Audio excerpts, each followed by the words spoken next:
sent off. To the point where I said, we sent an email saying we are really frustrated now because you keep sending us these links, but we can't use any of the images. Which ones can we use? Mm-hmm.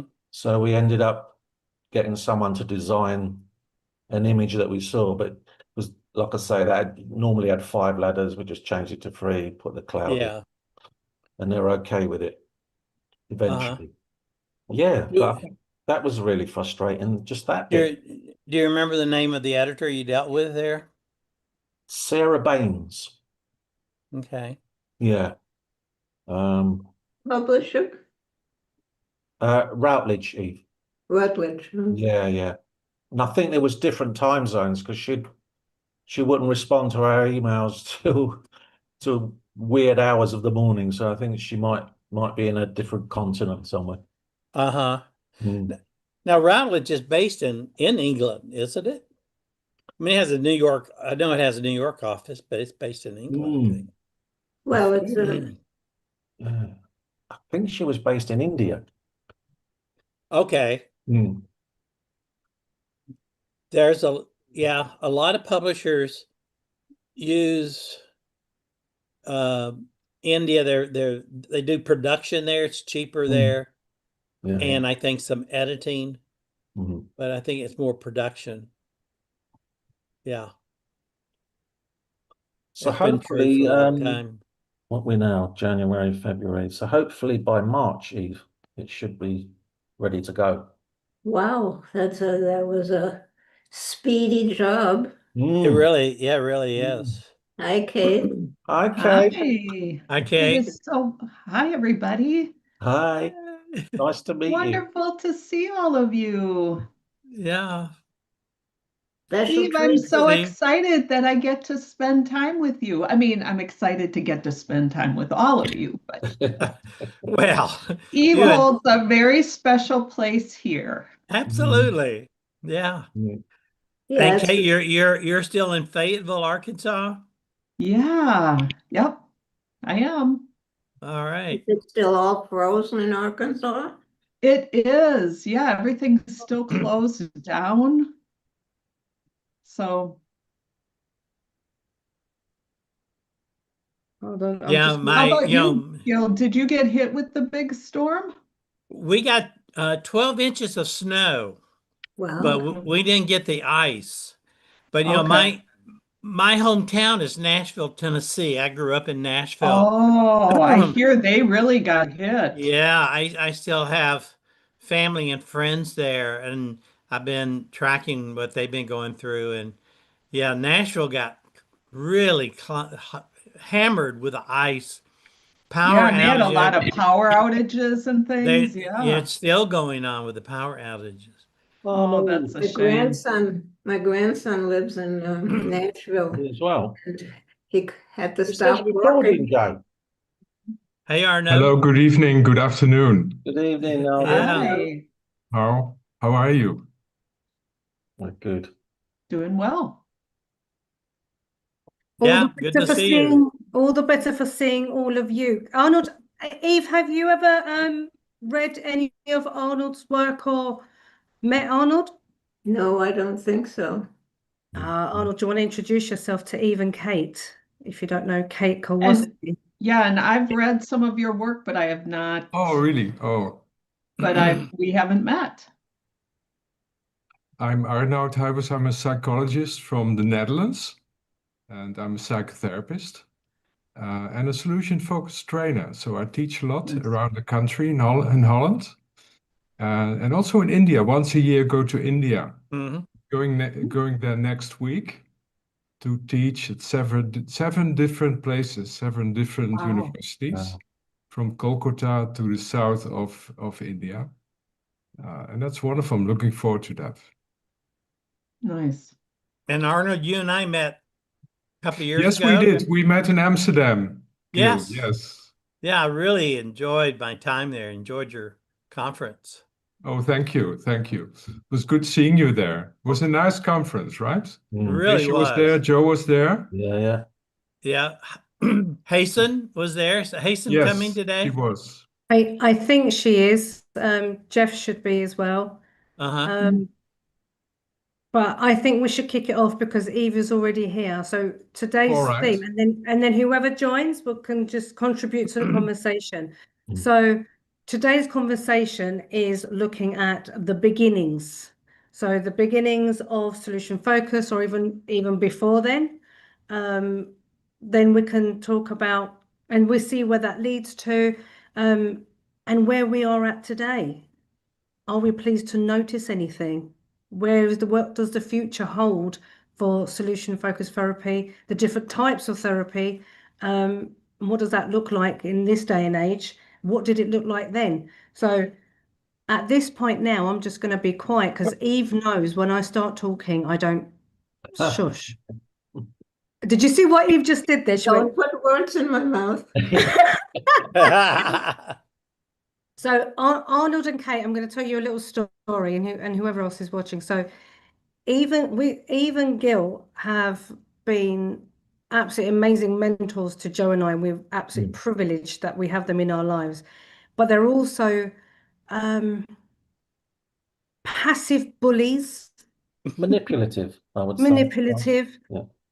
Inspirational. Is that the Oh, word you're going to use? Inspirational. okay. So we've actually written a book, our first book, which would have come around had Eve and Gil not put a little bit of pressure on us. With Eve saying, I still haven't read your book. Oh, you haven't written one. And Gil saying, well, if you don't write it, someone else is going to claim it. And it's like, oh, come on. So between the two of them, this book has now been written and sent off to Routledge. All right. Which And what is is your book about? Is it about fantastic. a silent session? it has a little bit of an element of that, but it's child to parent, working with child to parent abuse, the solution focused approach. So it has a lot of detail on family therapy, domestic abuse, children with special educational needs, mental health. So it covers quite a lot, but it never would have been written had it not been for Eve and Gil. So Yeah. you're both amazing for that. Here's And Jeff. Oh, But that you- is so Yeah. exciting. Congratulations. thank you. So Ayse, that's one- it. We've done it now. Once everybody gets here, Ayse, I think I recommend you put the cover up again for everybody to see and to be recorded. Be good marketing for you. Oh, yeah, but I'll put it out later on. But look, Eve, this is Jeff Chang. I Hi, know Jeff. Jeff Chang. We've known each other a Oh, long you've Hello. known each other. Ah. Oh Yes, yeah. 'cause I know. Well, I don't think I've ever been met or been on anything with Kate. And I've known of your work, Kate, for Mm. Yeah, let's say over 30 years. And But ignore that.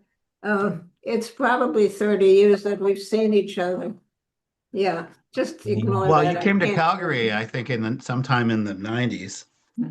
Yeah, the last time I remember seeing you at a dinner party in Colorado, but it's a long time ago. Yeah, yeah. Jeff, Yeah, and great to I see thought I you. had a recollection of meeting maybe at an AAMFT conference years ago. Oh, but- yeah, it might have But been. I could be, I could be off base. Yeah. It's mind-blowing how the years have passed. So Yes. Hi, Jeff. What time is it in Canada? Is it morning time for you? 12 noon. It's 12 noon. Noon. Ah. Okay. Yeah. Okay. Yeah. For me, it's lunchtime. Lunchtime. Jeff's on his lunch break. Yes. Yeah, Gonna I take shoved a some nap food down and my gullet. decided to come to the meeting instead. Oh, see, you put your nap aside for us. I mean, really, it was to see me, wasn't it, Eve? I'm sorry. It was, you only joined to see me. You didn't want to see Kate or Jeff or Arnold or Gil. No, certainly John. not. I mean, I'm just saying. Eve and I are email buddies, checking in on each other. How are you? How's things going? Are you well? So yeah, you're brilliant. So, So Aisha, Ayse, Yes. please say some more about your book, and because you demonstrated some part of the session, the silent session in Toronto, right? So please say some more about it. So the book was created because of Eve and Gil, who put pressure on us to write this book. So the book title is something like Child to Parent Abuse, a Solution-Focused Approach. And it covers how and why children can become abusive towards their parents, how children are not born to be abusers. Yeah. It's because of circumstances and events that have happened to them. They are How not born to be abusive, they're right? not born to be Yeah. abusive. So Yeah. we talk about the cycle of abuse, the intergenerational cycle of abuse, the link between child to parent abuse and adult mental health, children becoming victims and perpetrators. So how our work tries to end the intergenerational cycle. Talks about working with children and families with special educational needs or disabilities, co-parenting and why that matters. Lots and lots and lots of things on there. 12 chapters. Joe and I did not kill each other writing the book, No. Yeah. which Came kind of close. helps. Yeah. I should Okay, say a little bit how you and Joe first got into dealing with child to parent abuse. Hey, Haesun. Sorry, quick hello to Haesun. Hi, Haesun. Eve, Hi, this is Haesun. Haesun Moon. I Hi. don't think we've ever Finally, I met, get to but see you. hi. I get to meet you. Hello. Why are Um, you all here before the time? Am I late? No, you're not late. Eve joined slightly earlier. Okay. So we thought we'd start a little bit earlier. All right. You're What 1 was minute your... early, Haesun. He's Oh, my dog. Her name is Captain oh. Kobe, just so you know. Right, what was your question, Gil? And then we'll move on to the title. Yes, say a little bit about how you and Joe first got into child to parent This is abuse. Rumi. Bobby! Oh, Love that. So Joe and I were working at a school, and I met with a parent whose child was a school refuser, so his attendance was very low. I was aware that they had only been in the country for about a year. So I met with a mum to basically say, why is your child not coming to school? He was 14 years old at the time. And I saw lots of bruises on her neck, on her shoulder. And I assumed it was a partner. Transpired it was her son. So, I mean, this was 2011. Even though Joe and I were in the safeguarding team and, handled a lot of child protection cases and everything else, it was like, where do you go with this? So we knocked on many, many, many doors, called absolutely all the organizations. They never heard of child to parent abuse. They didn't even think it existed. And then I created a safety plan with the mum and asked her to memorize it. So she called me one day and I could hear him throwing things, calling her name. So I ran to the house, called the police at the same time. The police arrived and they basically said to her, be a good parent and you stop hitting your mum. Got back in the van and left. So what do you think happened after I left? nothing changed. Nothing changed. So Joe and I were standing outside having a sneaky cigarette. I do not smoke Arnold or Eve. It's Joe's influence. And I said to Joe, shall we start an organization? And I will not repeat what he said because it's very rude, but basically said, no, don't be stupid. Hey, that's Peter. Hey, And Peter. now, Peter. hi, Peter. Hi, Welcome. everybody. Hello. And then from there, we started the charity. So that's how it came about. Yeah. We had no idea what we were doing. We just made it up as we went along, like we always do. There we go. I think it's a great story. It's a great story. And you didn't, and you weren't at that time. You and Joe were not familiar with solution focused approach. No. No, we were very institutionalized. It was all about you should know how to behave. You do not treat your mother this way. Sign a behavior contract, adhere to it, and if you don't, there shall be consequences. Mm. And how well did that work? Well, the ones that we've seen thereafter, we have apologized to them. We are so sorry. We didn't know what we was doing. We just, trial and error, complete error. Please forgive us. But despite that, it was useful to a lot of them. But did it have longevity? No. Did it support them to make healthier decisions? No. It was more of an instant resolution. Yeah. And that's the difference. It's so funny. The solutions, yeah. For the same reason, I actually host apology class every 3-4 years, and people who came to class, I'm like, I'm so sorry. I didn't know what I was doing. Well, It's I mean, almost if like- you start apologizing to me, we'll be here for years. That is amazing. That's how you actually got started.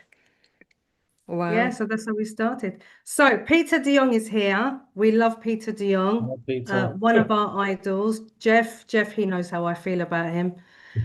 Jeff. Arnold, superstar. Kate, you're absolutely amazing. I'm so glad that Eve introduced you into our lives. Joe, hi Joe.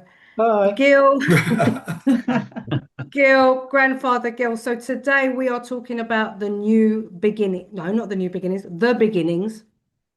Take from that what you will, whatever that title means for you.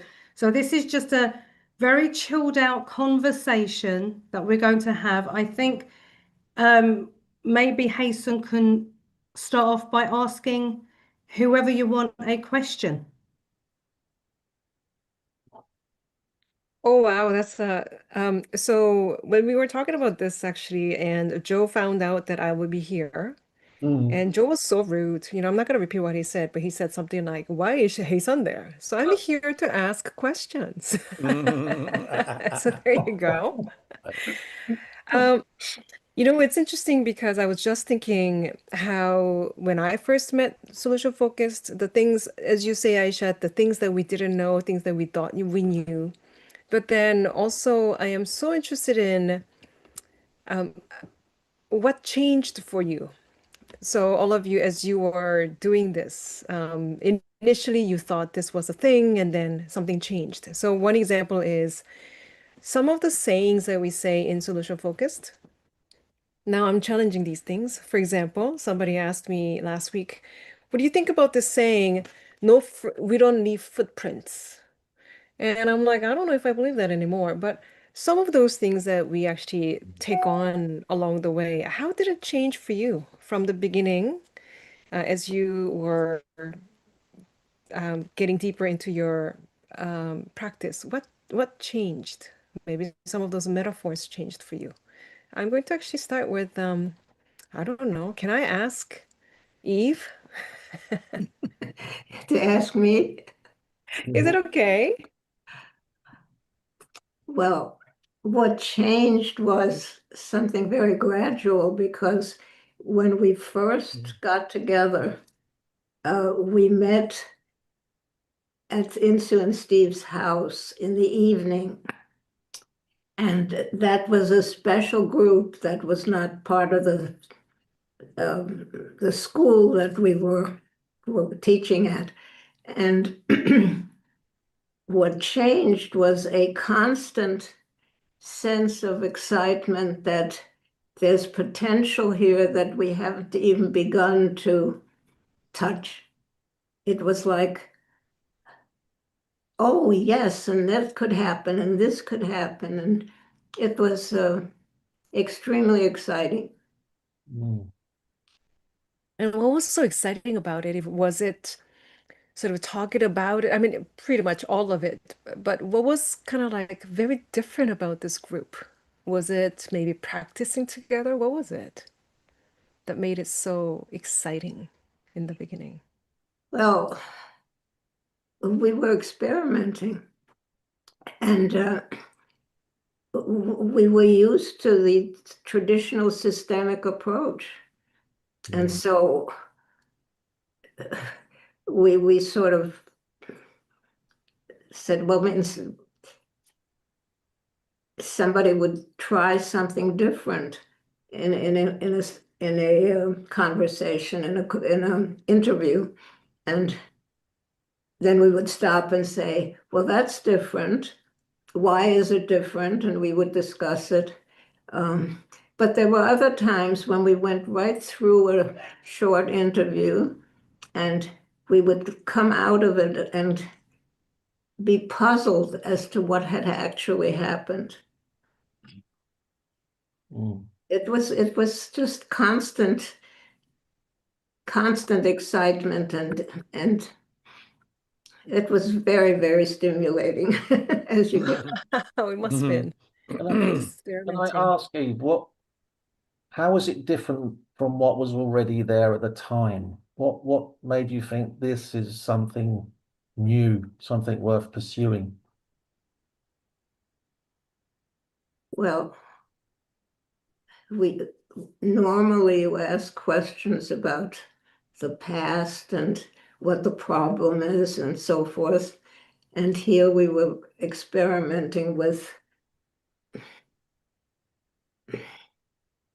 ask anything you want, ask about the future, ask about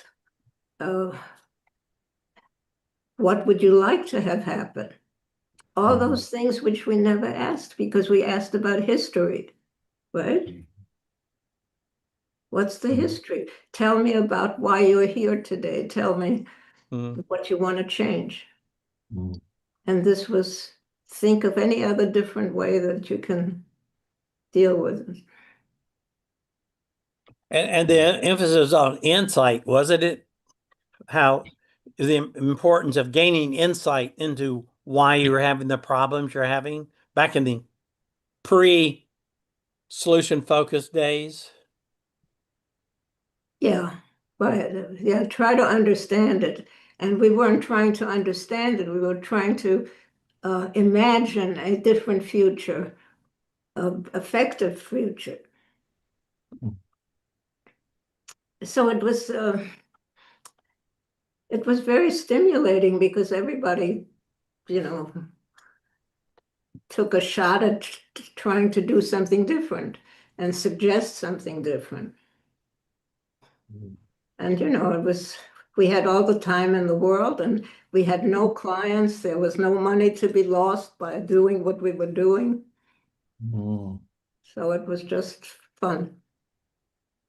Eva, I know in the early days, you guys were influenced by the MRI approach, which is problem focused. In the work of John Weekland. Is that correct? Well, problem focused, but I Not wouldn't insight say that. oriented. I wouldn't say we were problem focused or that we were influenced.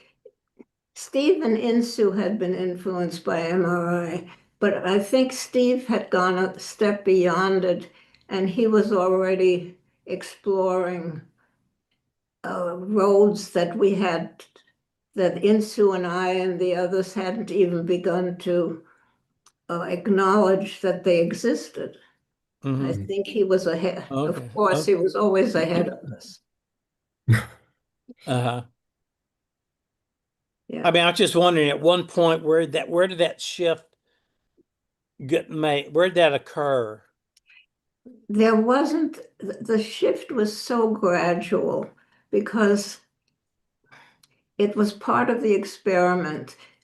We'd meet on a Thursday night, say, to experiment, and we would get friends to volunteer to be clients, and then we would do an interview and discuss what happened here and what's different.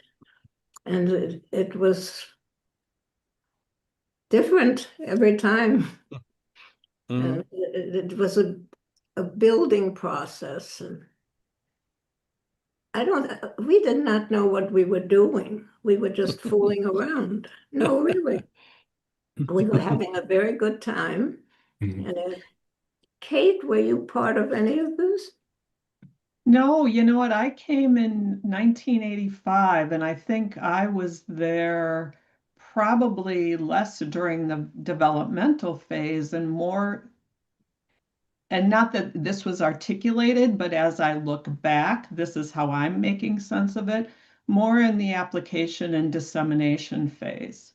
So when I was there, there was, the solution-focused approach was at least the foundation was there, and the miracle question Oh, yeah. and exceptions and scaling questions and all this kind of the technique part of it. That was all there, and then there was really an emphasis on how do we apply this to different client populations or different problems or issues? And then it was really a lot about getting the word out. But is it okay for me to just briefly go back to your original question, Haesun, about like what changed for me? Because my first introduction to solution-focused therapy actually came from Steve DeShazer. And I don't remember the exact year, but it was in the early 80s. Yeah, it must have been an AAMFT, American Association of Marriage and Family Therapy conference. And Steve was doing a workshop along with someone, and it wasn't Sal Minuchin, but from, kind of that structural group, structural family therapy. And at that time, I was training at a different institute in family therapy. And, those of you who know Steve dearly love him, and he could be a little quirky. And so, my first introduction was to Steve and sitting back in his chair in his very relaxed manner and having this dialogue, doing this workshop. And I was much more drawn to the structural family therapy stuff. And to be honest, I kind of thought it was dumb. So, what Steve was talking about. And I later told him that. And he said, well, yeah, it probably was kind of dumb. Anyway, but what changed for me was I started working with a woman, a friend, Barbara, who Eve knows, who she and I we met working at a county mental health center. She had previously done the training at BFTC, and she and I carpooled together, and she would talk to me about her cases, about her clients, and I got to thinking, this is kind of interesting. So I was still a little skeptical, but I decided to sign on to the year-long training at BFTC and was truly blessed that I was assigned to Eve's team. And so Eve was my trainer and supervisor and became my mentor, and then now a lifelong Worst friend. client I ever had. Worst. And so what changed for me was Eve. And I say that not only because I dearly love Eve, but also because she humanized the approach. And we've all read about, Eve's work with the client therapist relationship, the therapeutic relationship, and, the emotion, acknowledging emotion in the full breadth of who the client is.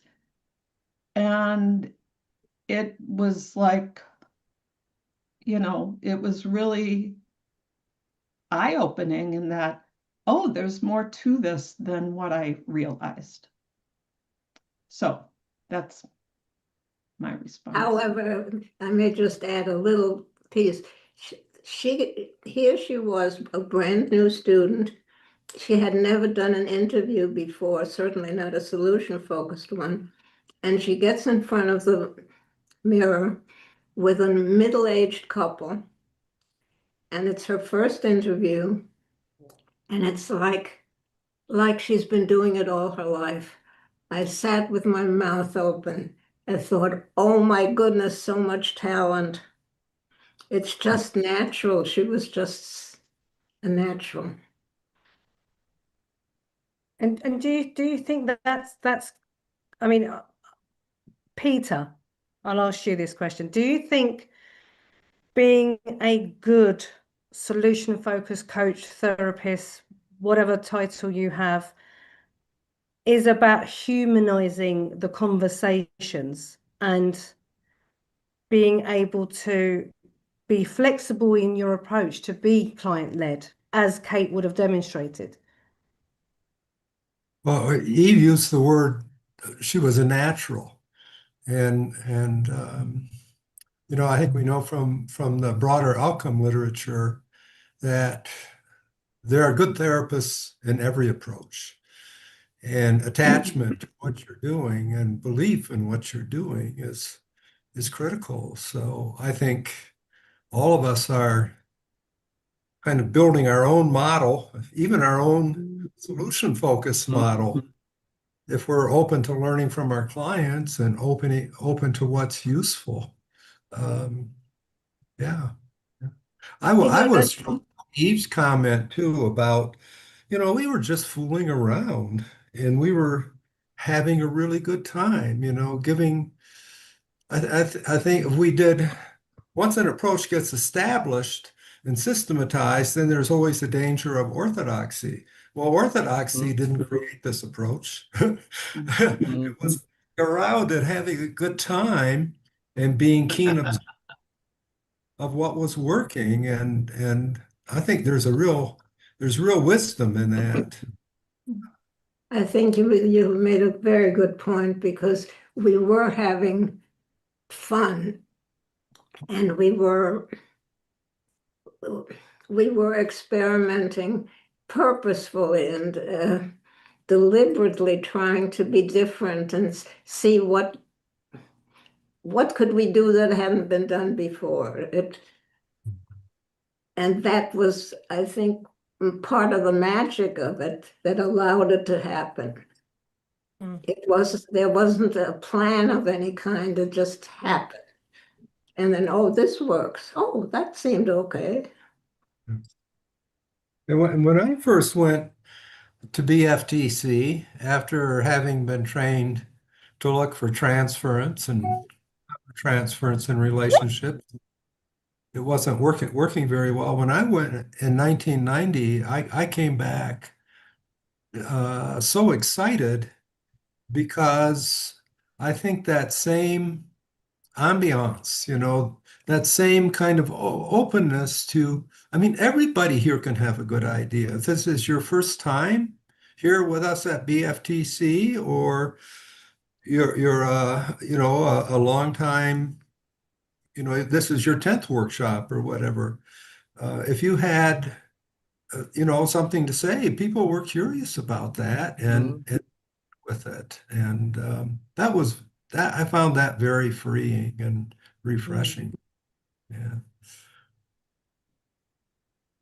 And the fact that you were experimenting, that you were just having fun and experimenting. And I wonder how much of that is still happening in practitioners every day, that we are experimenting. I mean, if we were to ask people who are listening in and all of us, what are you experimenting with right now? I wonder what the answer might be. Huh. I know. Well, Yeah, go on. I was going to say, I just wonder how much orthodoxy there is in solution focused therapy. That might put a kibosh on experimenting. Well, it's interesting you say that. Is orthodoxy in solution focused actually the model itself or the stance of experimenting? Like the Or listening the stance is, of listening is not experimenting. or not experimenting, I mean, what we're talking about here is it came about because we had this stance of listening and what do you want and doing something And really having that. So is that what makes solution focused like what it is still? Or is that, as Kate, you were saying, when it was kind of set and then now we're disseminating, in that disseminating, did we lose that part of messiness of experimenting? That's what I'm just thinking. I think it's very dangerous when we stop experimenting. It's Wouldn't you extremely dangerous. But when you carry it into a context, there's great pressure to systematize. Insoo and I had a big project with child welfare in the state of Michigan, and they want to systematize it. They want to manualize it. Steve was always very skeptical of manualizing solution focus because he wanted to hang on to the free spirit experimentation. He felt looking at what you do, and at least that's what he said to me, and paying attention to what's happening moment by moment in those interactions is going to teach you to be a more effective practitioner. But when you go to the state of Michigan and they've got how many thousands of workers that have to be trained, then they want it manualized. And I think that creates some of the pressure to, at least that's what was in my mind when I talked about orthodoxy. I'm always a bit uncomfortable when I hear people talk about being a solution-focused purist. Like I don't know. I mean, I honestly don't know what that means. Does it mean one always asks a miracle question, one always is it down to which questions or techniques you're employing, or is it because I think how many of us are on this screen? My guess, we could each see the same client and it would look very different just based on our interaction with the client, who we are as practitioners, who the client is kind of becomes in relation to us, all of those things. So Right. Well, I have a question. It's like, does the solution focused approach always work? And then when it doesn't work, what does a solution focused therapist or coach do? What do you do next? We become problem focused. What do you think? Easy. I think you look at a videotape of your session and you pay attention, moment by moment, what you think's happening in there. And I had so many students tell me I asked a miracle question that didn't work. Well, I mean, a Mozart piano concerto is very different if it's played by somebody who's been studying piano for 2 years and somebody who's a concert artist. It's not the same piece of music. So, I mean, I think there are a lot of interesting ways to come at that when somebody says to you, it doesn't work. With some it hasn't worked yet. Has worked yet. Yeah. Sorry, go on, Jeff. Talking some about music, Peter, I like the statement, the therapist is an improvisational artist. So you have to improvise all the time. You cannot, that's what I say in my trainings, you cannot prepare for a conversation because you never know what is going to unfold. So you have to improvise all the time. And of course, the solution-focused model is in the back of your head, but you have to improvise to the answers of the client, and that's what keeps the conversation alive. But I think that's a wonderful point, based on what the client says, because often when people say, well, the miracle question doesn't work, they're very focused on the question and the technique. And I think the solution, like you're saying, the solution focus starts with, as Insoo used to say, having solution focused ears, hearing these hints about what the client might want, and then, as you say, getting at it in a useful way. But what you're all talking about is the fact that it's not something that you can learn quickly. Mm. It's a short way of working, but it takes time to learn. Mm. And Mm. one of the problems is when the student comes and starts, they start using the techniques right away and think they're going to work like magic, and they Yeah. don't. What Mhm. works like magic is the connection that's created and how the questions are used with every particular client. So this is one of the problems. How do you teach it to lots of students quickly? You can't, because it takes experience to really be a good, well, to be any good therapist. But this, just because this is a brief model, it's not learned briefly. And Mhm. all of you know That's that. that's why if you focus in your book, you focus on the alliance, right? The working alliance. Yeah. Yes, You don't focus on technique, but you right. focus on the emotions of the Yes. client, but very much on the working alliance, how that evolved. The relationship. It's the Yeah. human Relationship. relationship, Yeah. yes. Because that's Yeah, what. isn't there some research happening about that? Just a little bit, Jeff. I mean, Jeff, what's your Sorry. take on this? Sorry, what? Jeff, what's your take on this? Oh, were you speaking to me? Sorry. Yeah, Jeff, Oh, what's your my what's take your on it. take? Well, I have some random thoughts. I mean, I must be the most impure of the bunch because I've been, cavorting with narrative therapists for 30 years. So I'm pretty impure. I wasn't quite I'm- sure. I, was Say like, it, say it I'm, with pre- I'm pretty, pride. I'm Come on. pretty, I'm pretty impure too, Jeff. let's Oh, compete hi, with Jeff. how impure Don't we can go. be. Compete over how impure we can be. Yeah. Yeah. And then I just something I just have had random thoughts along the way, like the stuff with related to MRI and John. I read something like, I don't know, maybe from the early 90s that Stephen Insoo wrote, and they were saying, we have a major disagreement with John because the premises were, if it ain't broke, don't fix it. If it doesn't work, do something different. And once you know what works, do more of it.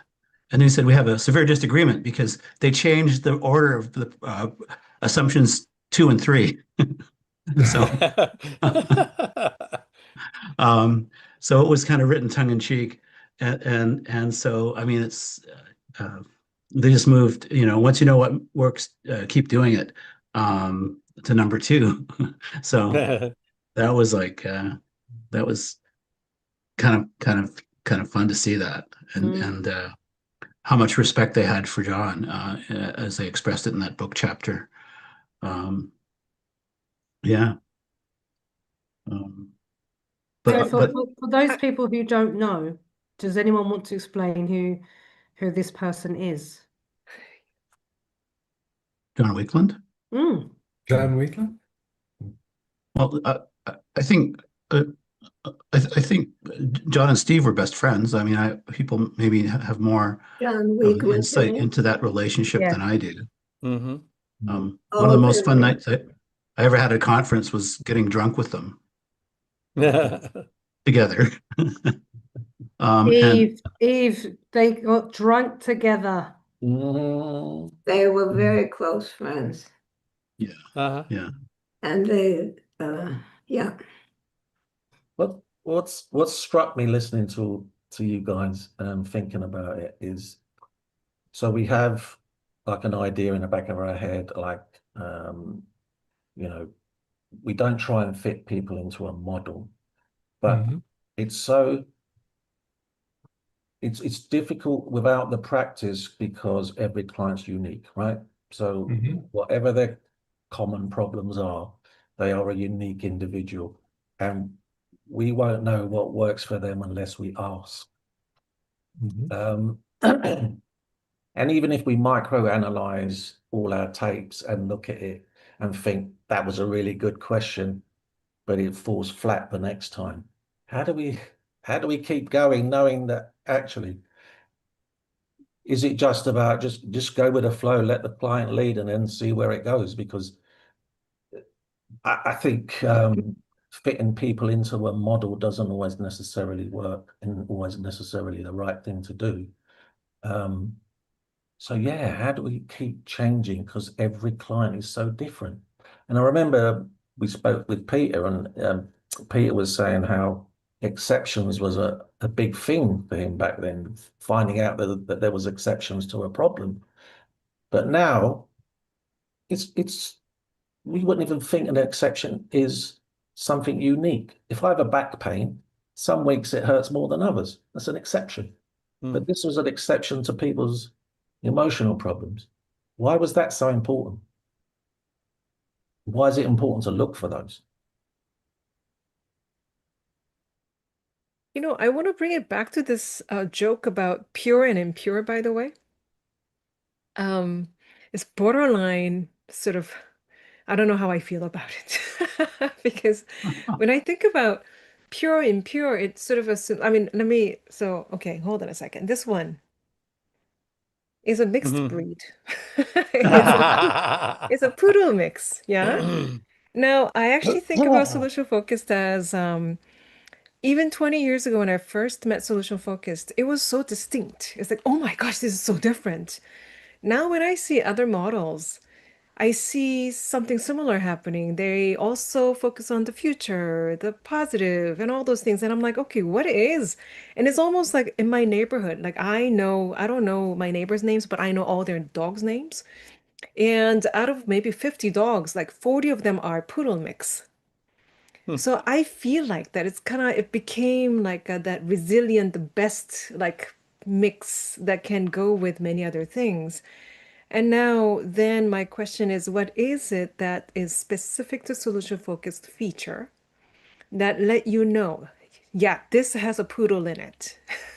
So for me, I think that has changed for sure because I thought, oh, it's a miracle question. But then I saw other modalities doing miracle question, the best scenario question. I'm like, huh, are you just, we call it R&D, right? Rip off and duplicate. So it's like, is that the case here? Or so I'm just thinking, what is it that is specifically solution focused in this day and age? There's Well, no I longer would I would say 1980s, right? I would say Yeah. that I just throw my ideas out there. The common poodle here is and is being strength based, which I think solution focus assumes clients have strengths, competencies, and resources. Narrative does, and provides tools for how to talk about that and activate those in therapy. Now, that's in contrast to the traditional deficit focused, pathology focused models that have dominated the sort of the textbook evidence-based models. I've been saying, and having been there and then been in more solution-focused, strength-based, being strength-based works, gets better results.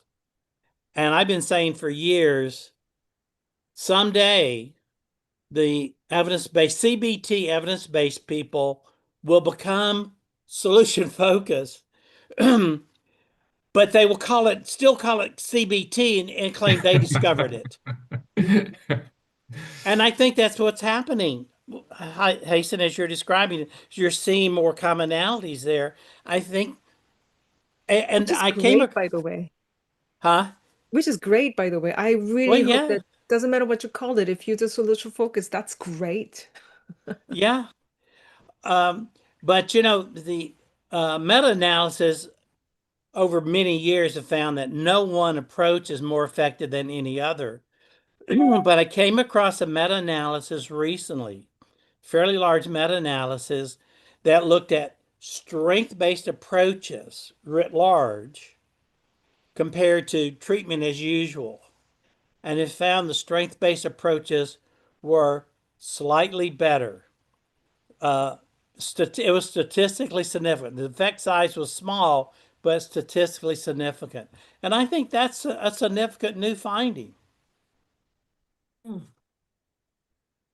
I'm actually quite curious to know about Joe's question with exceptions. Eve, were the exception question, or Arnold, Peter, Jeff, Kate, Gil, were they from the beginnings of having fun and introducing solution-focused therapy into your world and trialing it out with clients? Were the exception questions naturally brought in, or was it born through, accidental? Did clients come up with it Well, first? What's the it story behind wasn't it? accidental because when we experimented, we would try to look at each issue we were talking about from as many perspectives as possible. And that required you to say, well, does it work and when doesn't it work? And what would have to happen for it to work better? It was sort of part of the way of thinking that we began very, very early, started very, very early. And I Go on, Peter. I and I still have it on tape. I did an interview late 90s with Insoo, and I explicitly asked her that question about her thoughts about where the exception question came from. And one thing she said is what Eve was saying, which is that she didn't say it quite this way, but this wasn't a linear kind of thing. It was kind of like this bubbling of creativity and trying a whole lot of different sorts of things. But she said, that said, I think that the exception question as such was born more out of the formula first session concept. This idea of paying attention to what works. And then she talked about a particular case. And she says, really, the idea of exception is built into formula first sessions question. And she says, my recollection is that creative, that team that creatively put that together really helped to crystallize this notion of an exception question, which I had never thought of before, that it came that way. That really happened when we didn't have any clients, when we had no money and we had nothing except time. And we would sit and play around with interviewing and tape it and say, well, that looks like it might go further. And it was pure experimentation and fun. And Eve, I know you wrote about, you told the story about it was a particular client family, and as you were preparing to, the end of session message, and at that point, kind of the standard was for the team to ask people, because you were still kind of more problem focused, ask people to come back and tell you what they wanted to change. And then, but on this particular occasion, somebody said, and I recall hearing it was you, said, why do we always ask them something to the effect of, why do we always ask them what they want to change? Why don't we ask them what they don't want to change? What they want to have, stay the same. And so the team said, okay, let's try it, in that experimental way that you described. And the family came back and they had things to say. They had things to report. And so many things that are part of the whole quotes model now happen that way. It just somebody said, why don't we do it differently? And we did it differently because there were no rules at the time. We just, let's do this, let's do that. And then out of that came certain things that made sense to repeat continuously. And Arnold, you worked with Insoo for a little while, didn't you? I did, yes. And Did I? what was I'm and sorry. Arnoud Huibers worked with Insoo Kim Berg for a little while. I think you invited him over, Insoo over Yes, for the WOW, was it the WOW project? that's right. That's right. Yeah. They were in Utrecht many times, Steve and Insoo. And for me, it was a life-changing event to meet them. It was great because the talks they had with clients was so intense, so special. And they were very different people. You know, Steve was quite introverted. Quirky. Yes. And That's so to put it mildly. when I first met him in Utrecht, he didn't care much about his clothing. He was just wearing a gray coat. And when I saw him having a coffee at the bar, I thought it was a homeless man drinking his coffee there. And then Dr. Luc Isebar introduced me to him. He said, "This is Steve de Shazer." And I was shocked. Steve. Arnold, the only time I met Steve was at a conference in San Francisco in 1986. And at first I thought he was a homeless person. Did you? Yeah. I did too. So I tried to talk with him, but it was not so easy. I said, "Hello, Mr. Shazer. How long did it take you to fly from Milwaukee to Utrecht?" And he said, "Oh, I don't know." Ask Insoo. I don't know. I don't know was a great conversation stopper. Mm. And Insoo was First time very I met different. Steve in 1990, Yeah. he was driving, I went to a workshop and I rode with him in his S-Class Mercedes from the workshop to his house for the Yes. pizza party. So Yeah. different experiences. Yes. Mm.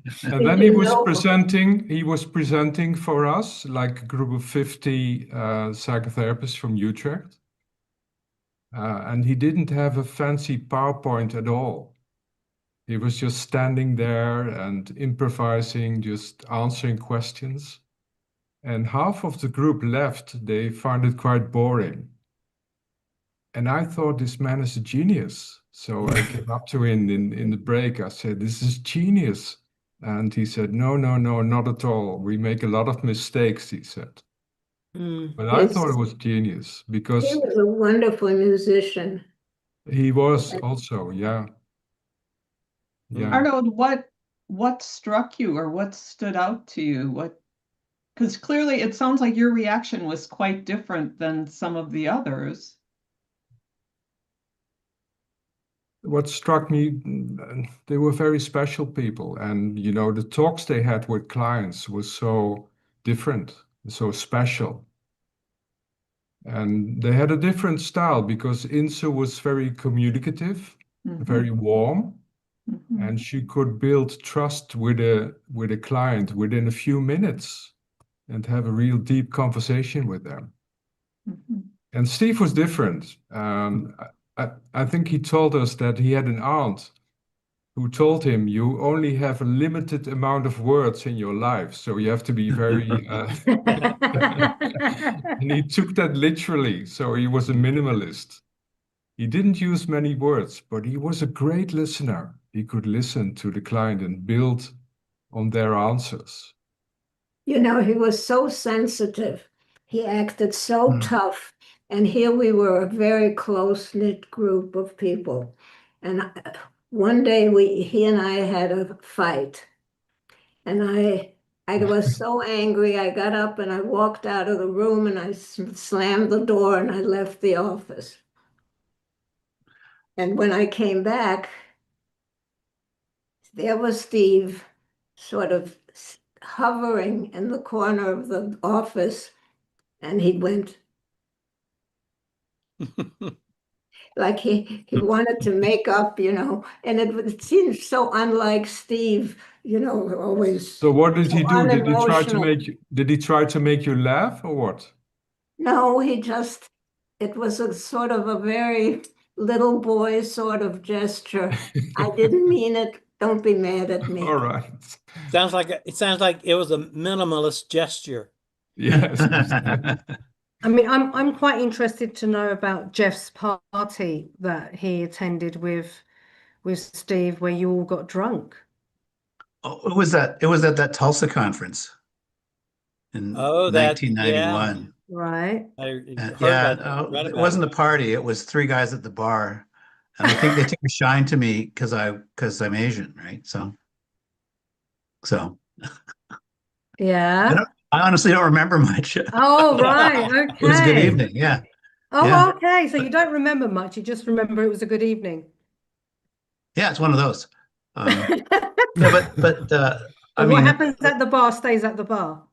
so Steve was teaching a workshop with somebody else sponsored, and I said, "You want to have dinner?" And I took him home to my house for dinner. So I get gas, uh, and I'm driving home. He says, "Not a word." Like it's a 15-minute drive to my house. He says, "Not a word, not a word." I go, "Oh man, this is gonna be a long night." So then, my wife at the time, who's a Caucasian woman, she's okay, eat, and she's like, "I'm just wondering how you guys deal with this. It's like, what's it like for you guys to be in an interracial relationship?" And then he was just talking about this and that and experiences he had. And it was like, whoa, poop at the nickel in this guy. He was talking about Sarah, and I think she was in her young 20s at that point, and she was trying to figure out what to do with her life. And he was like, well, she thinks she might be a social worker. I don't know how that's going to work out. And then I was like, okay, so then I take him back to his hotel. And then like I see Insoo maybe 6 months later at AMFT, and she goes, "Oh yeah, like Steve came back and told me he loves that evening." He says he hates talking about therapy after the workshop. He talked about something else. So it was like, okay, I mean, the life of, you know, that he, I mean, I mean, Arnold says, like, you're it's well, your ideas are genius. He's like, no, like, no, not really. We make lots of mistakes. I mean, it was just kind of um, an unassuming person, but because I think sometimes people saw him as standoffish, they maybe thought something else. They thought he was, stuck up or arrogant or something, but like not at all, right? I don't think, anyways. No, they Yeah, were really modest, and I love that about yeah. them. They're really modest. Yeah. I remember at a conference in Amsterdam, Insoo came into someone's workshop late, and she came in very quietly and, without leaving any footprints. But everyone was impressed by Insoo coming in, coming into the room. Yeah. So that was What's great. fascinating to me is, thinking about, the topic of this call being around the beginnings and, hearing from Eve about those really early days, and then talking about sort of how this very iterative experimental approach ended up resulting in what we now know to be solution-focused brief therapy. And we're also kind of reflecting on the various personalities involved. And it strikes me that part of what helped this model to develop was just the unique personalities and the unique backgrounds and as a result, the unique contributions that each of the team members the founding team members were able to bring. I mean, and such different people with such different backgrounds. Eve, you with your background, being born in Vienna, in some very, very difficult times and then immigrating to the US.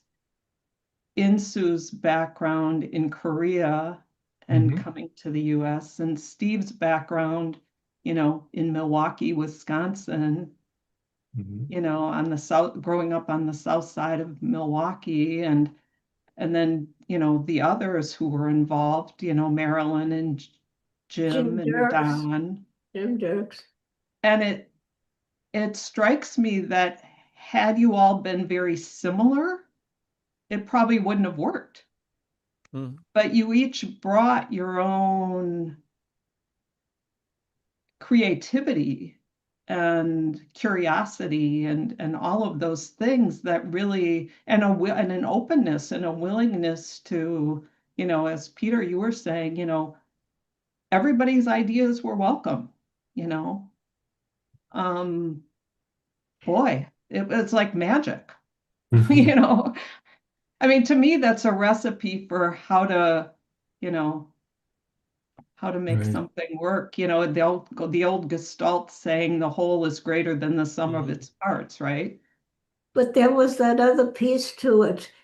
Your description was perfect, but the back sort of it was all played against I want to say humor, but it was played against the background of anything goes. You can do anything here, and nobody's going to laugh at you. And I, for one, am a rather shy person, or was at one time. And it was difficult for me to get into that group and let go. And the group allowed that. Everybody became themselves. And it was okay. You didn't have any sense of, oh, that's not going to be approved of or anything like that. So the freedom to be was very big, very influential. Well, The it freedom, was the that freedom to be anything. authentic, right? The freedom to be authentic, to be yourself. But was it? It's okay. Anything goes. Let's see how it works. But if it doesn't work, then let's don't do that again. Was that kind of the spirit? That, yeah. Mm-hmm. Here's a story related to that. I was before I came to the clinical social work therapy world, I was trained as a sociologist. I have a doctorate in sociology, and the approach that made the most sense to me was symbolic interactionism, which is very, very close to what we call social constructionism. So Yes. training me psychodynamically was not a real good fit. And doing therapy that way wasn't a good fit, which brought me more towards solution focus. But so I got there in 1990 in the summer. I went to a workshop, and Steve and Insoo were working on this paper, a post-structural revision of therapy. And I, in this workshop, it's my first workshop. Insoo would always say, Steve, talk about the history, talk about the ideas, because she always ran the workshops. And Steve would grumble a little bit and he'd stand up and then he'd say some, as Arnold would say, really brilliant things. So we got into it about deconstruction and meaning making and that sort of thing. And this is my first workshop there. And Insoo comes up and says, Peter, can you stay tomorrow? So I stayed the next day, and three of us spent all day talking about that paper and about the language in that paper, and Insoo liked very much the idea, the negotiation of meaning. And Steve was still more talking about deconstructing the meanings of clients, and that's where a lot of the focus was. And I mean, there were good points on both sides, but I had no background with them, but they were just so open and curious and welcoming that I never had an experience like that, so non-competitive. Mhm. You know, so open and respectful. Hmm. Yeah, I mean, Yeah. when Joe and I were first introduced to the solution focus community, and we started hanging around with you guys and getting to know you guys through, Facebook during the pandemic and before then, and meeting up with people, it felt like home. If you feel comfortable, and when we go to the conferences, whichever conference it is, there's a lot that these conferences have in common, and that also includes just the familiarity. You may not know that person, but you already feel at home with everybody that's there. And that really does stand out. It's very, very different to other conferences that I've ever been to. I mean, it takes a little bit of getting used to when it's your first conference, because everyone's just so nice. Yeah. Why are they so nice? What's going on?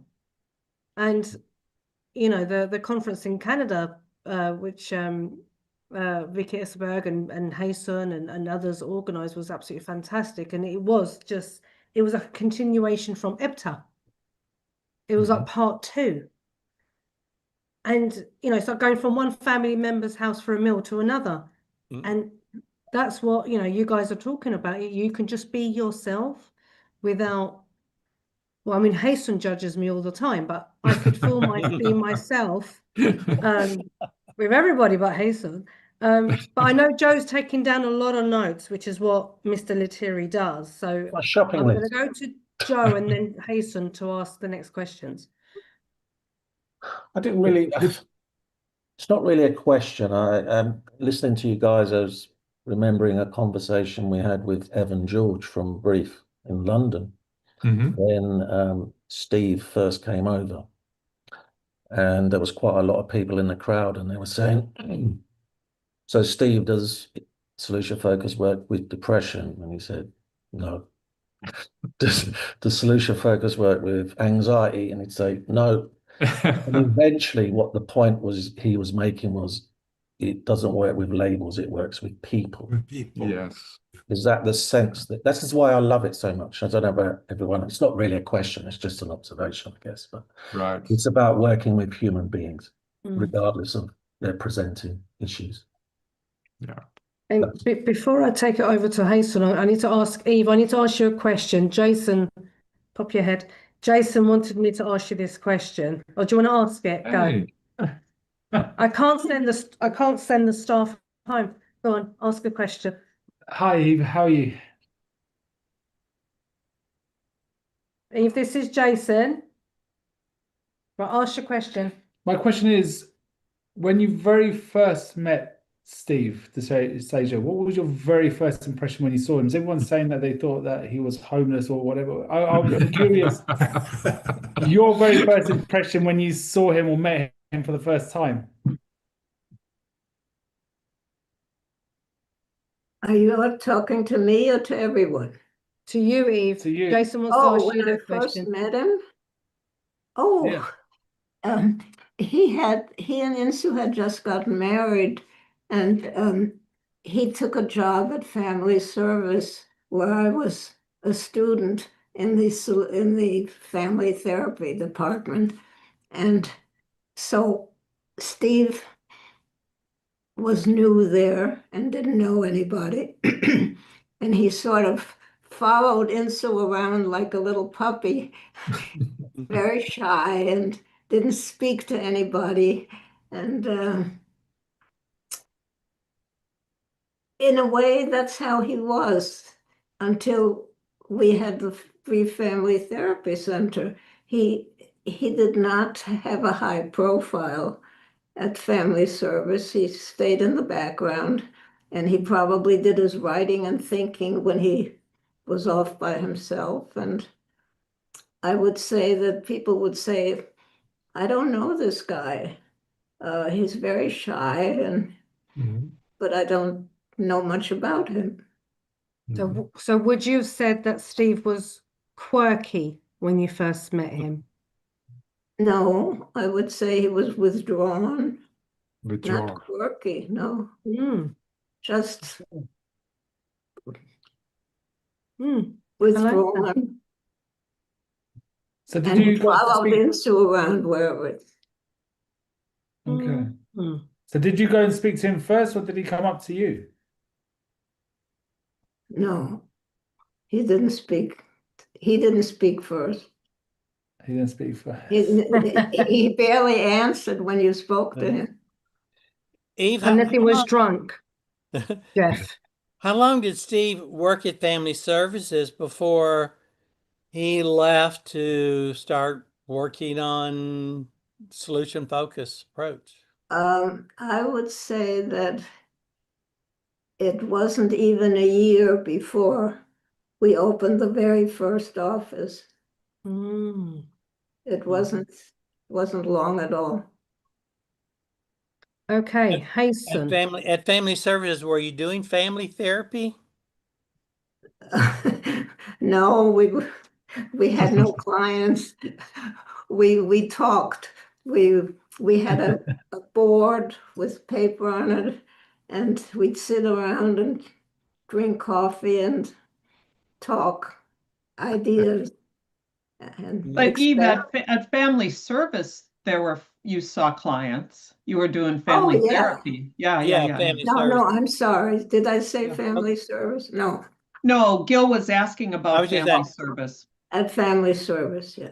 you were doing family therapy because I know there at that time, and there were still some family service agencies, they were still doing individual child therapy, a lot of that. Well, they did various therapies there. Yeah. And Uh-huh. solution focused was not a name yet, Yeah. but Insoo introduced some ideas to the students that were Oh. solution focused, yes. Uh-huh.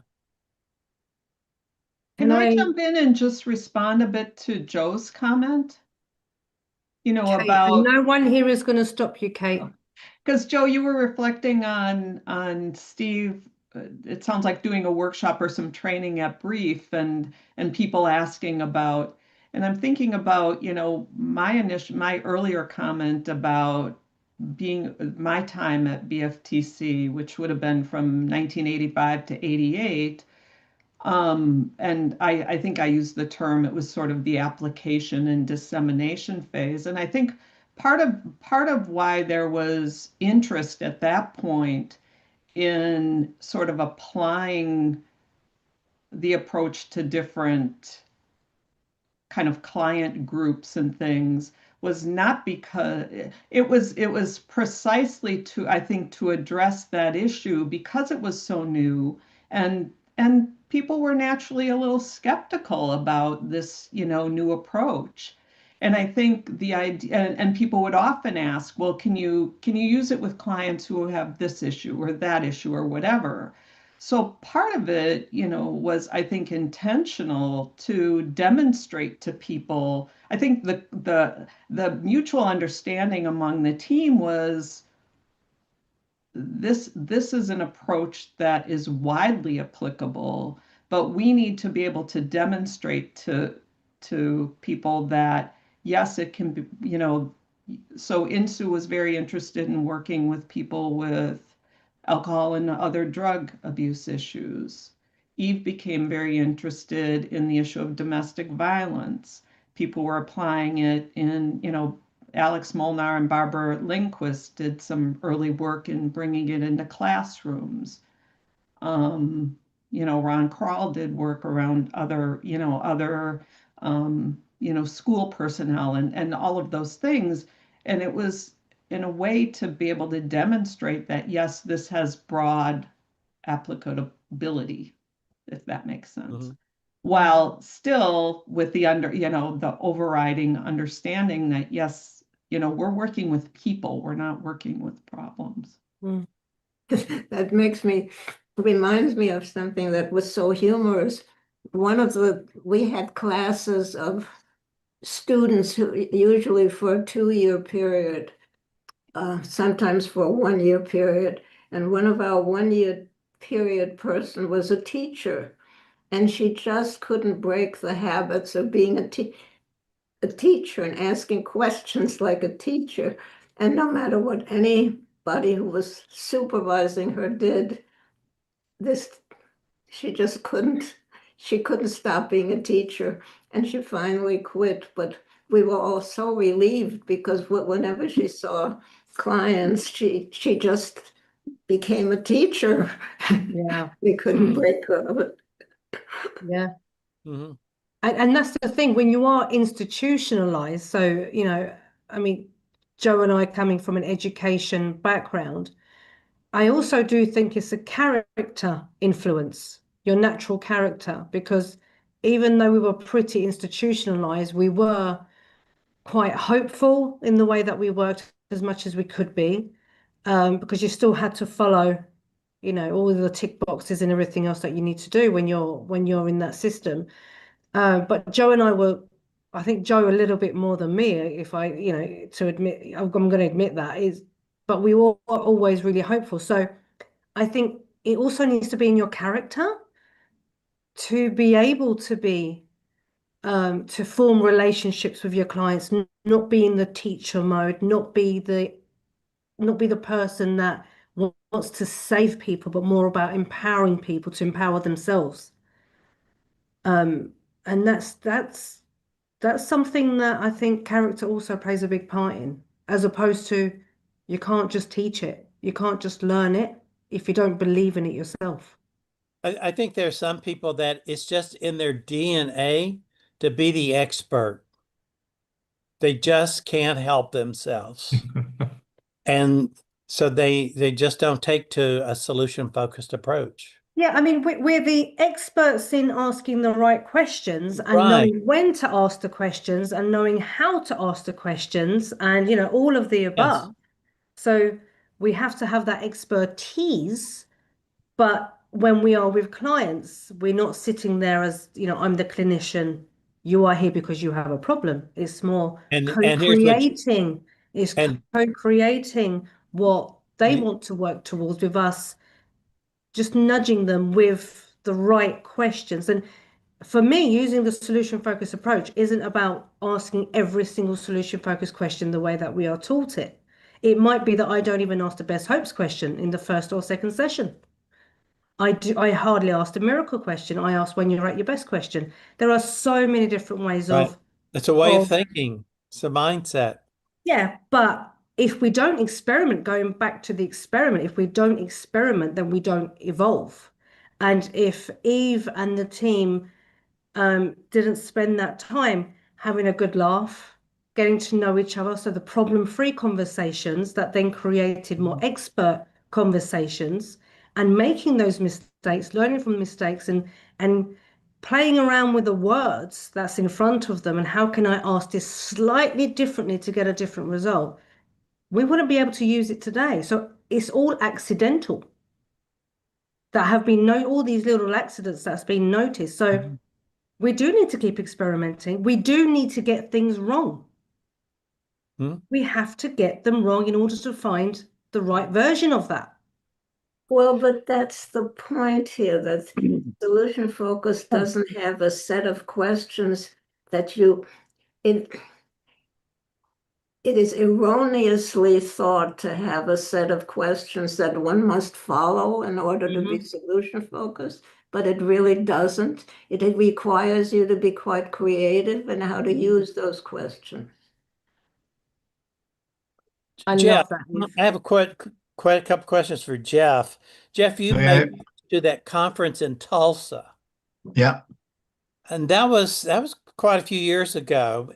And wasn't that including solution focus and narrative people? Yeah. Yeah. Michael White and David Epstein were there, and some Ericksonian people, Stephen Gilligan, Uh-huh. Bill Hanlon, whatever, however you characterize him. um, uh, And yeah, that, lots of and there narrative was there folks was an there. edited book that came out of that, if I recall. Yeah. Yeah, I believe I have a copy of it. So I'm just curious to just find out how you see how things have evolved since then. Um, there was this period of time in the 90s where there was lots of cross-germination, and that Tulsa conference in 91, and then the other therapeutic conversations, the title of the title conferences, the first four were pretty, had lots of representation from lots of different approaches. And then it sort of got taken over, and it became pretty much strictly, the last 15 of them or so have been strictly narrative conferences. But there was a sort of, it was a bit of a movement, and Michael Hoyt with those constructive therapies books was looking at commonalities and what people were doing, and I think that's just not happening really anymore. And yeah, I mean, there's a whole lot. Yeah, that's not happening anymore. I think it's kind of unfortunate. And when I was playing with those ideas at first, and the idea of were there some similar, like what were the similarities and differences between narrative and solution focused? We were like frontline therapists working in a youth treatment organization and self-teaching and trying stuff. And we had, a generous employer who let us, as paid staff people, sit behind the mirror for each other. And,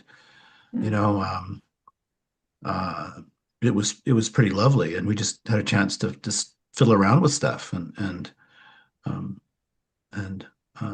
Michael White came from Australia. It was the second place he came in North America was Calgary, and we got him for a day. So I mean, I think at like the grassroots, there's lots of cross germination, and that stuff.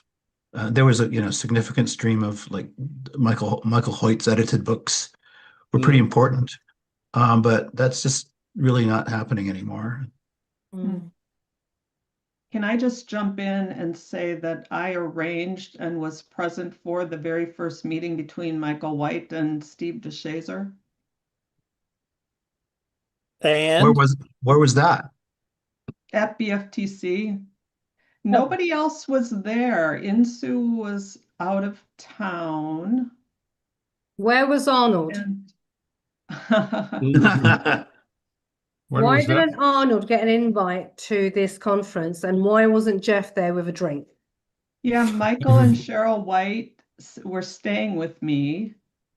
And because I had met them the year before in Australia, in Adelaide, and I had visited Dulwich and spent time with them.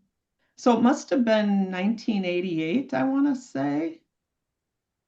I did not know that, because there was this joint conference they had in I think it was like 96 or something. 96? Yeah, they had a joint event in Milwaukee. Okay. At some rented like conference room in auditorium in Milwaukee.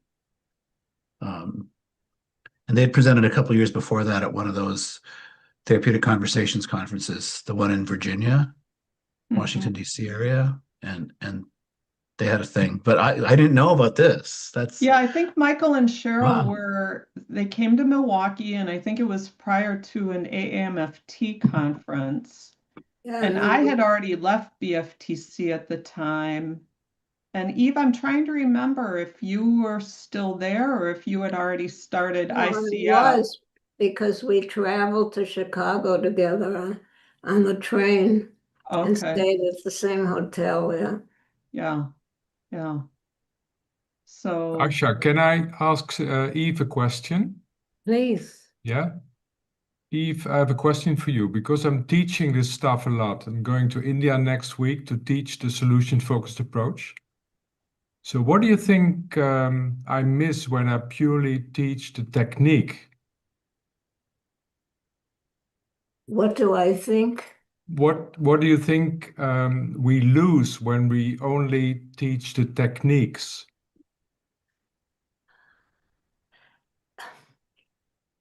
I don't know I don't know how one can only teach the techniques. I can't imagine how to do that because every question is based on the answer that one had received before, and to teach techniques would mechanize the process in a way that would no longer be solution-focused therapy. So how do you teach it then? Effectively? Asking for a friend? Well, this was a big problem when we educators at the BFTC, how do we start teaching the model? You have to start with some of the questions. These are some of the questions you'll be asking. And how do you do that so that it doesn't sound terribly mechanical to the clients who come in, and some person is just shooting these questions that have no connection. It was very difficult to start somebody out in an effective way, except for Kate Kowalski, who had But in addition to teaching some of the questions, hi Elliot, it was also simultaneous with that. What I was always so impressed with, and I picked up on then when I was teaching, was starting with the assumptions and relating the questions to the assumptions. So if you start with the assumptions, that every individual is unique and clients have within them the resources, strengths, capacity to make changes in their lives. Change is always constant. All of, the assumptions. Then if you can relate the questions to the assumptions, it helps trainees understand them. Like, oh, okay, now I get why I'm asking Right. a miracle question or an exceptions type question or something like that. And Eve, you were masterful at that. I mean, truly masterful at that. And that's what helped, trainees really get it, like understand it. So I used to help Steve set up for all those summers I was at BFTC through the 90s into the 2000s, and they had the pizza party. And so, Insoo was always answering emails, and Steve and I were setting up chairs and getting the world's best pizza and all that and the beer and so forth. And I got to ask him all my questions. And one question I asked him, I said, Steve, this was in the late 90s. I said, when you do a session and you're with your client or clients, I said, what is it that you first of all do? What do you try to do most intentionally? And he said, a man of many words, Steve said, absorb. Absorb. So then there's a big pause, and we set up some more chairs, and then I come back to it, and I said, absorb what? And he looked at me like he just looked at me and said, well, what the client is saying, of course. And that was the end of the conversation. But it's interesting because it starts with what the client is saying, of course. Yeah. Yeah. And Eve saying, yeah, you have to somehow connect in a meaningful way to that, to be solution focused. So that's a nice, I thought that was a nice starting point. Very nice. I love that. Yeah, Absorb. wonderful. Yes. And that's so current, isn't it? Still absorb. Oh yeah. Haesun, I know you have to go in a few minutes and we're starting to wrap this up, but go for it. I was just thinking, Arnoud, I'm just thinking about your comment about how Steve was probably influenced by somebody saying you have a number of words that you can speak in a life. And I'm thinking, his aunt told him. oh, his aunt. And then I'm thinking, what if you didn't use up all the words? I mean, do you talk a lot and faster, closer to, like anyway, I was just thinking about that. And I am so touched and actually really, really grateful that because people like me I've never met Insoo or Steve, and I guess I consider myself like the second generation of the modality. And I think I was so fortunate to meet my first teachers were Peter DeJong and Peter Zabo, both of them who are experimenters. And I think this idea of experimenting, and when we talk about expertise, those two words have the same root word of taking a risk, failing the most. So expert being the person who does the most experiments and probably failed at so many things. And then I love how Eve, you're talking about this whole process as we're just fooling around, making experiments. And I really wonder who right now are gathering together with Kate, as you're saying, such diverse backgrounds, and we are gathering and doing experiments. Because I remember one of the first stories that Peter Zabo told me is that he was so uncomfortable with miracle question, but he wanted to do it. So then he rolled dice, two dices. Anyway, two of them together, and then whatever number he gets, he will actually set the timer. And if it's 7, exactly at the 7th minute in the session, he will just practice using miracle question. I think it's hilarious. That's And great. it was like that. It was just to keep experimenting. And Eve, I love how you're speaking about somehow how did it become like solution focused question? Because the whole idea is it's based on what you hear. So then why do we have this thing called the solution focused question? And I just love being part of this conversation. And I just really, people who are listening to this, I really want to, as a second generation of this modality, like really be encouraged and encourage each other to just experiment. And what new things will we learn by experimenting and learning together? And I would love to see now what this becomes. So and it's and Ayse, you say accidental, but I don't think it's an accident. It emerges in every interaction. And I think that is something that we need to pay attention to. So I don't have a question, but I just have so much gratitude because Eve, the first time I picked up your book was 2009. And ever since I wanted to meet you. And I was in Australia when they were honoring you and they were talking about you. And I was like, oh my goodness, I can't wait to meet. And I get to be here with all of you. This is such a treat. So thank you for inviting me. Well, This is so thank you. awesome.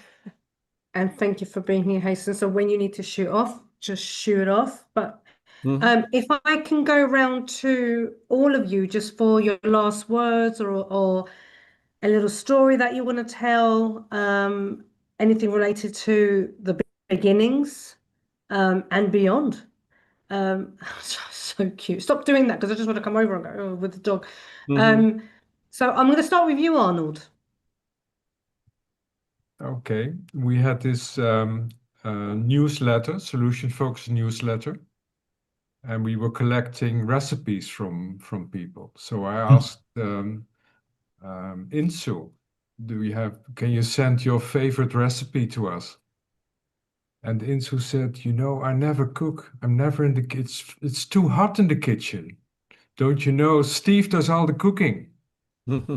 So that's how we called our little rubric in our newsletter. Steve does all the cooking. And we asked Steve for a recipe, and we got this wonderful Moroccan fish with tomato sauce recipe. So that was in our newsletter. Do you still have the recipe? Yes, I do. Do you want it? Would you like to have it?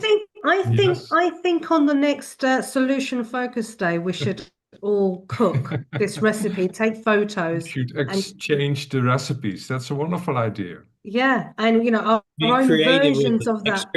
Experiment with it. Experiment with that recipe. I enjoyed this conversation very much. Just keep experimenting, just keep being playful, just keep being creative. Thank you. It was very honored to be part of this group. You're wonderful. Mr. DeJong, who's a lot taller than I thought you would ever be when I met you in Canada. And I took a photo, Peter and I, so I could share it with Joe to say, ha ha, I'm with Peter, someone you've always wanted to meet. Anything you want to share with us before we draw it to a close? Well, I think I shared a few stories, and nothing additional comes to mind except to echo Arnold and Haesun that it's been wonderful to be a part of this group, and I think that theme that Eve started us out with, the importance of the experimenting and and having fun at it, and this notion of being ourselves. I think when we're in a context where we can be ourselves, then we can be our best. We can be our most creative, and if you're with others, you have the amplification that comes with interaction. I think these are wonderful themes to sound. So thank you all. No, well, thank you. And it's always a pleasure to see you again. Mr. Chang, who I was very disappointed that you chose to go on holiday with your family rather than meet us in Canada. But, you know. Maui Thank you. beckoned me. I couldn't help Mm. myself. The I've been really fortunate. Well, so also thank you for inviting me to this. It's been such a lovely experience. I've been really fortunate in my working life to be able to be places where there was a culture of experimentation and transparency. And one thing that sort of I wonder about, and sometimes I wonder negatively about it, is that we're all like the culture of therapy in North America seems to be very siloed, and there's a culture of certification, not a culture of experimentation. And people are collecting certifications, and maybe newer therapists think they have to do that.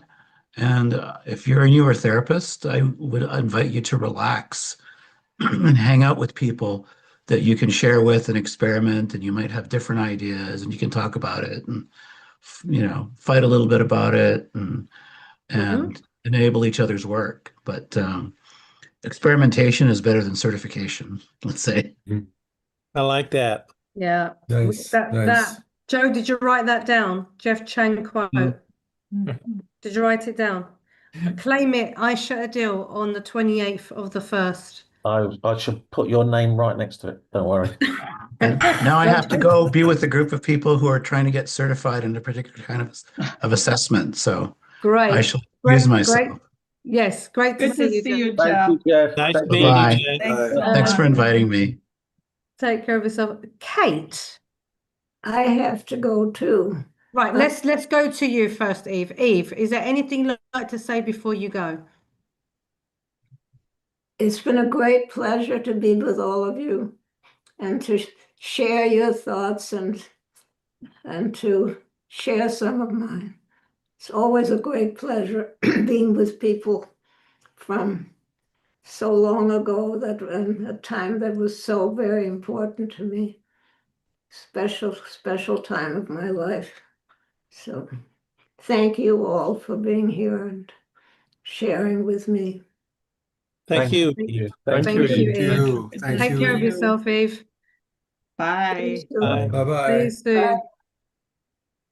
Kate. Lovely Kate. Eve's favorite student. This has been such a treat to get to be with all of you. So thank you so much for including me, for inviting me. I think what stands out for me is that, I was with BFTC for and I'm so grateful to have had that experience early on in my career. And then I went to Australia and worked with Michael Durant for a couple of years, and then came back. And then actually I was away from the solution-focused field for about 30 years, other than, my contact with Eve. What has really blown me away in the last 5 years since I sort of evolved back into it, and is just how much the field has exploded.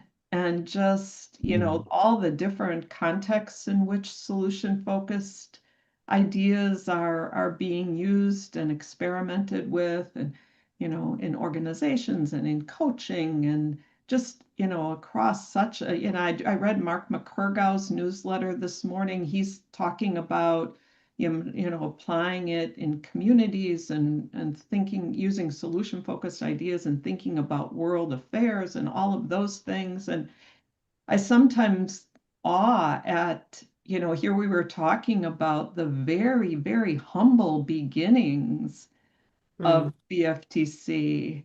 And Peter, I don't know if when you were in Milwaukee in the 90s, were they still in the building on Capitol Drive?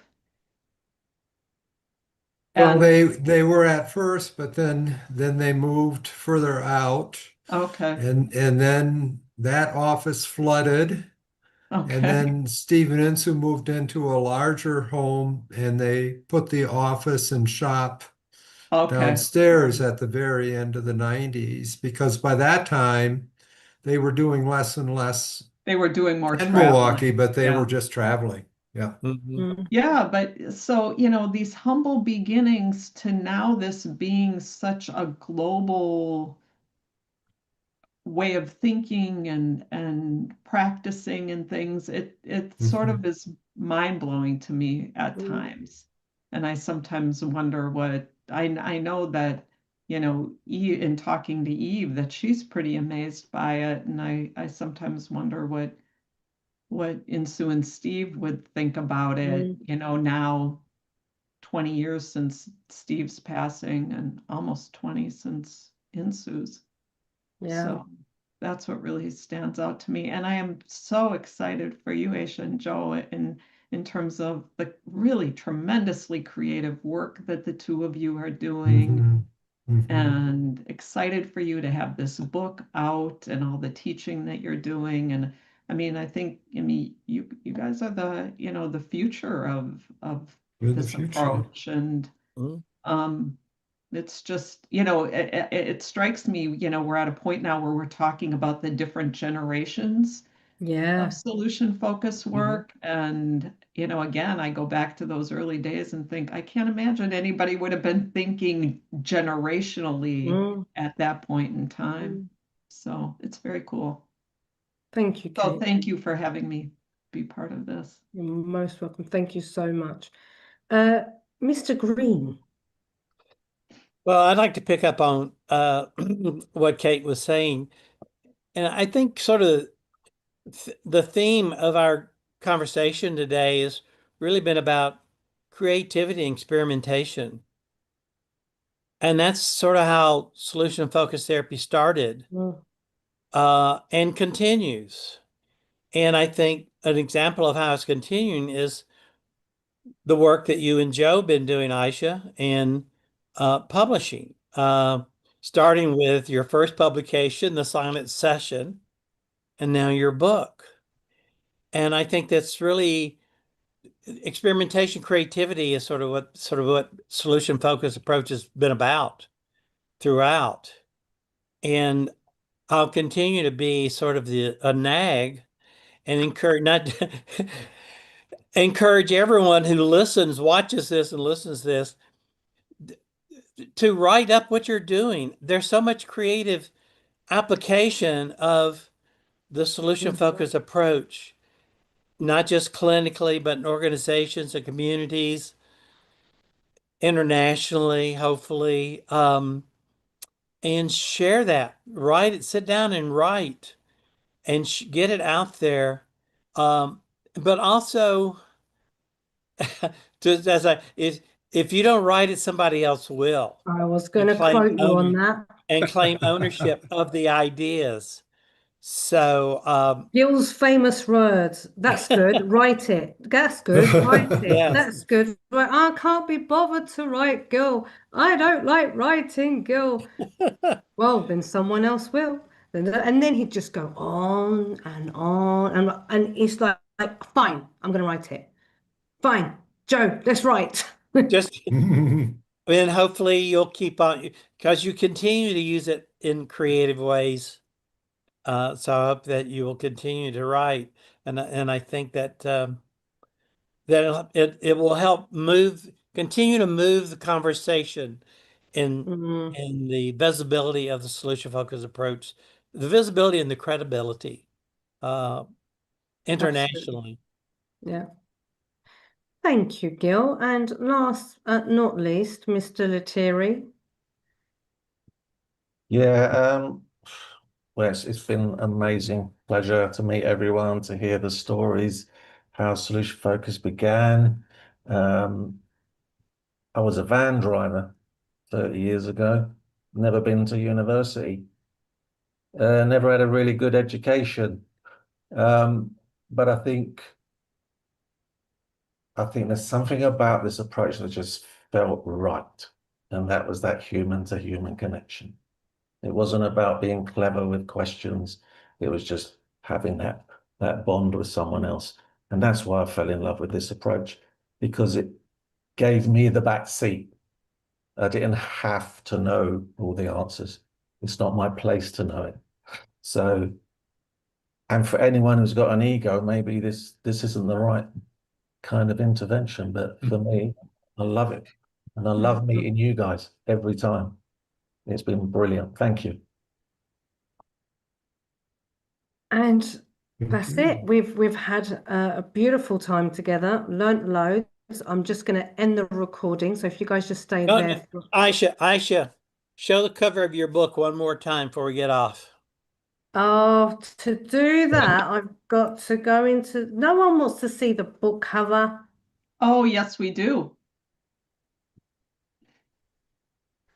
Okay, I've got to join Zoom from this laptop. Give me a sec. Give me a sec. You guys can. Peters, tell some stories while I find this. Come on, you're full of beautiful stories. I told all my stories.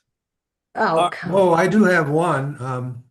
Ah, When you and I looked at your article, it's wonderful. And now I have to see your book. And one thing you can be sure of, I remember a fellow who came up to me with a copy of Interviewing for Solutions in his hand, and he said, "I have made a very good living teaching this for the last 10 years." And something in, well, I said, "Well, I hope you've, given credit for your sources." And he just kind of smiled and walked away. And it reminded me once where there was some work that Insoo and I had written up on mandated clients that showed up somewhere else with no reference to it.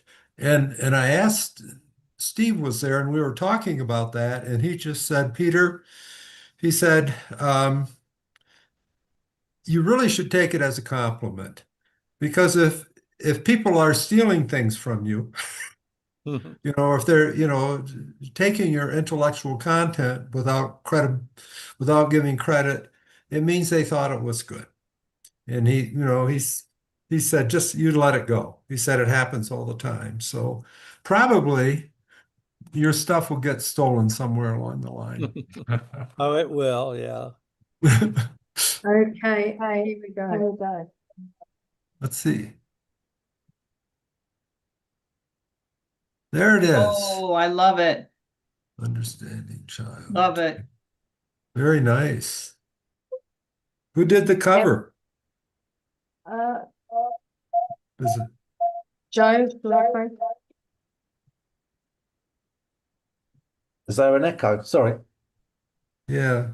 Yeah, no, that was something that Routledge sent us to look through different kind of photos, and whatever we sent them back wasn't working. But Ayse found this one. Everyone in the office said, "Yeah, that's the one." That's the one. So we had to get Nice. a designer to remove some of the ladders and put the cloud in, and that's Yeah, it. That's how it came about. Perfect. Cloud to sunshine. Mm. Yeah. Mm. Yeah. Very nice. Arnoud, are you and Ben Furman going to do your conference again? Yes, we have planned a conference next year, 27 in Amsterdam. Same spot, Amsterdam? same spots. Same spot. Very Yeah. nice spot it was. That's in That was a April. lovely In April spot. next April. A year. lovely spot, Arnold. Please We come to see us. we are very We happy present. with that spot, Arnold. Thank you. Thank you. I'm glad. Good. I hope to We love Sounds it. like there are some stories around that spot. We are not going to, well, we can only tell you part of the story, but that's the first time we actually spoke about the silent session was in That's right. Amsterdam. That's right. You did. And Thanks.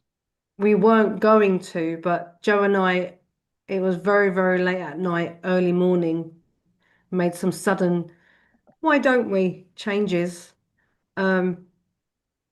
And I have this thing about planning not to plan. I don't know what I'm going to talk about. I'll find out when I get there. Sure. Sure. Wow. Just improvise like Imp- Steve Shazer. Yeah. Just in the spirit of stand- just Steve DeShazer. Which annoys a lot of my colleagues because when I say, right, we're going to go to this school, we're going to do this, or we're going to deliver this training, or we're going to do that.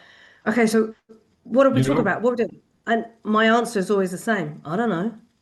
I You can't know tell you what? what I'm going You to know do. what Ludwig Wittgenstein said? He said it's a sin to prepare for your lecture. I Never agree. prepare for your lecture. Just stand there and lecture. Yeah, just Yeah. look at the Just crowd. speak from your Look, heart. yeah, look at them, embrace where you are, and then just go for it. And then you just got to observe. And yeah, it's all about improvisation. So I really do annoy a lot of the staff here when I don't tell them what I'm going to do. But even if I did tell them what's going to happen, I wouldn't follow it anyway. Well, you're a brave woman. Mhm. So I Milton, apologize. I need to Yes, jump Peter, off. I'm please gonna come stop to the Amsterdam recording. next year. Yes, hopefully, we can all go. Yeah. Wouldn't that be amazing? That would be that would be wonderful. fun.